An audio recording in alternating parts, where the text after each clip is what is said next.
Hello and welcome to episode 58 of Dorki's Entropia Universe report. I played some Atom RPG and Stellaris this week, while I was AFK crafting the explosive projectiles 1 blueprint. However, I also did something else. I went a bit mental on some Atroxes at the Big Industries land area 42 in order to work on my Atrox bronze mission. I really hope I can finish it before Mindark yeets the old mission system. Although my success with the Atrox bronze mission depends a lot on my loot.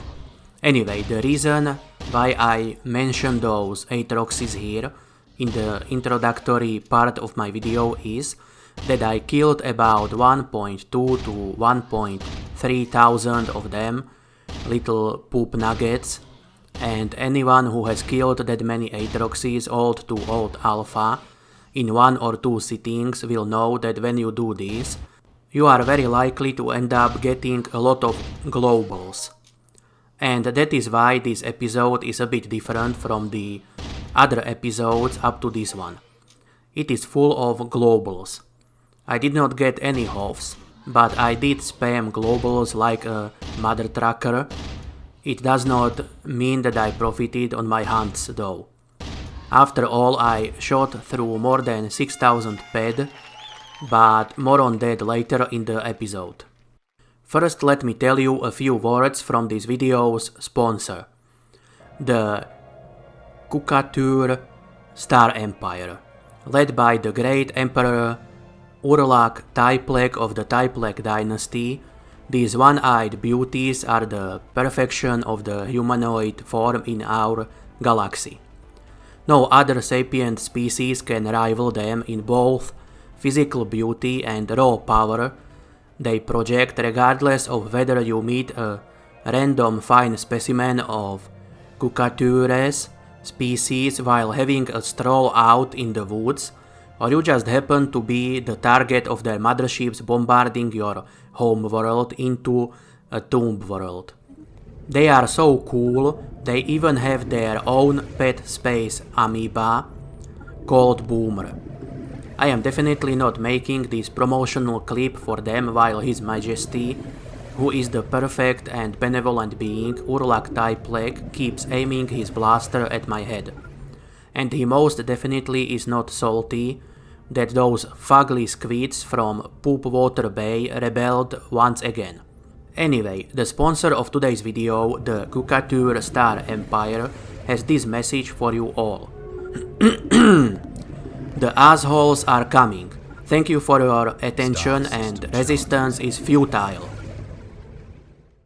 Anyway, now that you have heard from my new benevolent one-eyed overlords, it is time to get into the Entropia Universe stuff proper. So let's go over my activities and avatar progress for the week first. I did a bunch of AFK crafting and a decent amount of hunting on Calypso as well. I kept swinging between the decisions to stay on Rocktropia to do cheap stuff for a week or 2 or longer, and trying to work on some of my old iron missions on Calypso. Well, technically the mission I put most effort into this week is a bronze mission, not an iron mission, but I tend to call all those old hunting missions iron missions. Anyway, regardless of the actual name Mindark gave to that particular mission chain. I went through few hundred fouls and roughly 1.2 or 1.3 thousand Atroxes of the old through old alpha maturities. There were some Atrox MILFs running around that I put out of their misery as well, but those do not count for the bronze mission. Only old and up count, so I do not know the actual number of Atrox kills I did. My guesstimate is that I might have encountered about 30 to 50 Atrox matures while hunting on the Big Industries land area 42. Anyway, whatever the case, I hunted down a lot of Atroxes.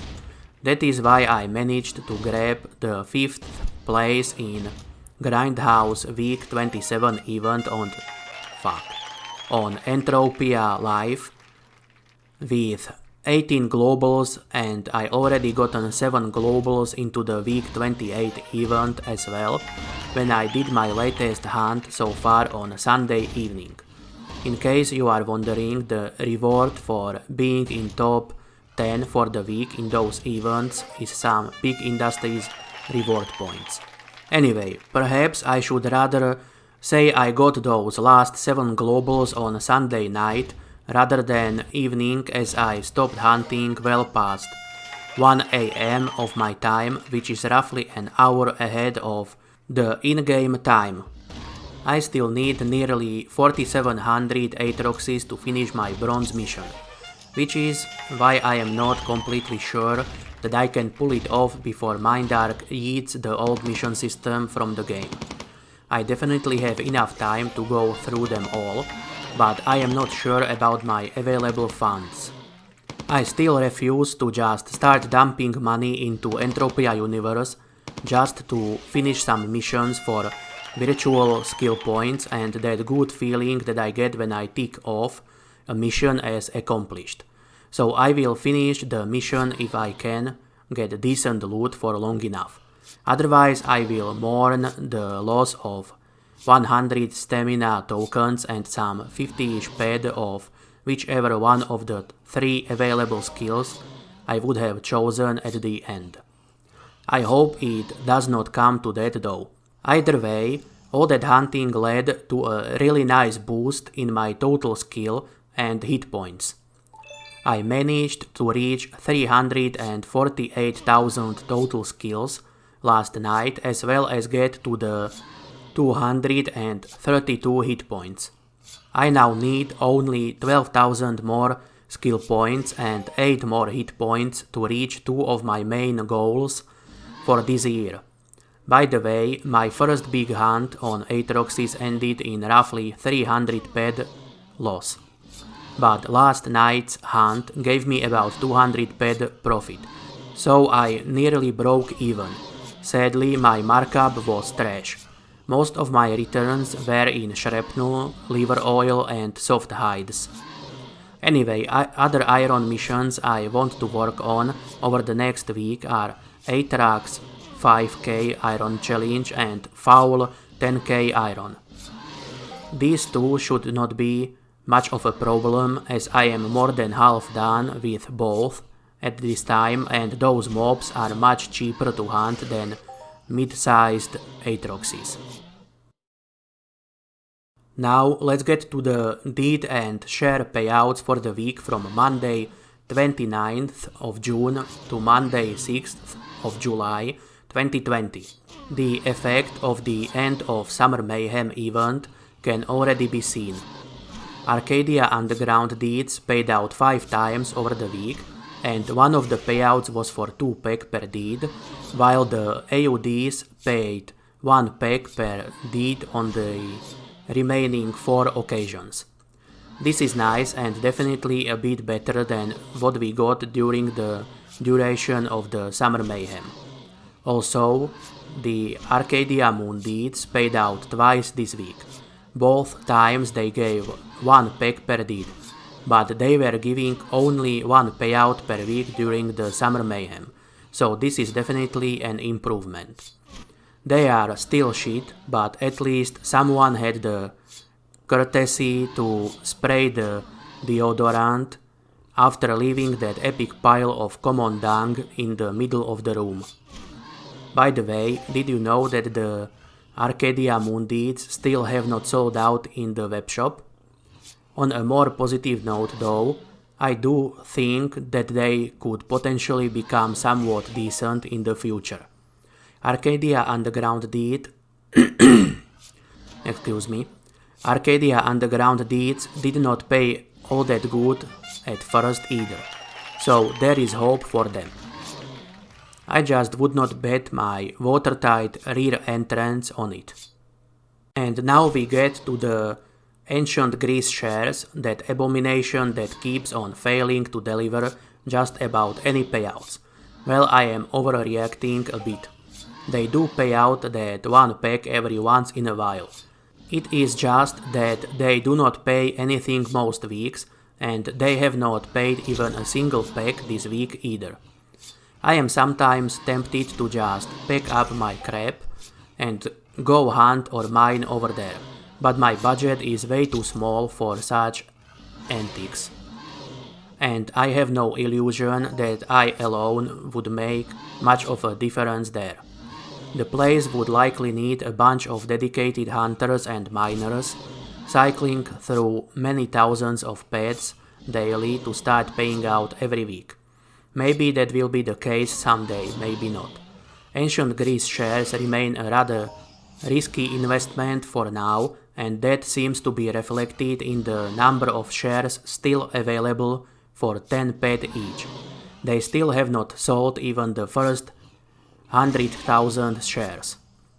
Nearly 663,000 shares remain to be sold out of the original batch of 750k. To be more precise, there are still 662,946 ancient Greece shares available for purchase. Or at least there were this fine Monday morning when I recorded the footage for this video. On the positive note, Crystal Palace shares did very well this week. They paid out 4 pack per share, which is great. I wish they would pay like that every week. And to be honest, in case of the Crystal Palace shares, it is at least somewhat possible.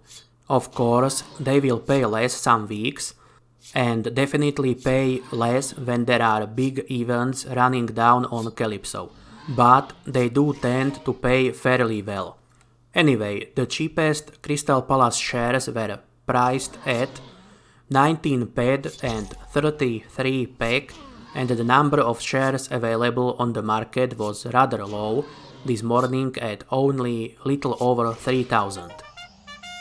To conclude, I have been rambling on for way too long already, so let me summarize the episode in a few quick sentences and say a few extra words before I bugger off for the day. The hunting went fairly alright for me over the week, and so did crafting. I sure am glad that I listened to my gut feeling and went for another Atrox hunt on Sunday evening, as that hunt paid back most of my loss from the previous hunt on Atroxes. The end of the summer mayhem already seems to be reflected in better deed and share payouts. Well, except for the ancient Greece shares, which once again did not pay diddly dick. So I am hoping the next week will be just as productive as this week was for me, and that hopefully it will be a good week for you all as well. I can already see how I will get pegged by Lucius the first opportunity he gets after I wrote that last sentence, but the hope always dies the last, right? Anyway, thank you for watching, and I wish you a pleasant rest of the day. Let me know your thoughts on deed and share payouts or anything else Entropia Universe related in the comments below. I would like to hear how are you doing in game as well. Also, please consider leaving a like and subscribing to the channel. It really does help me a lot. Thank you.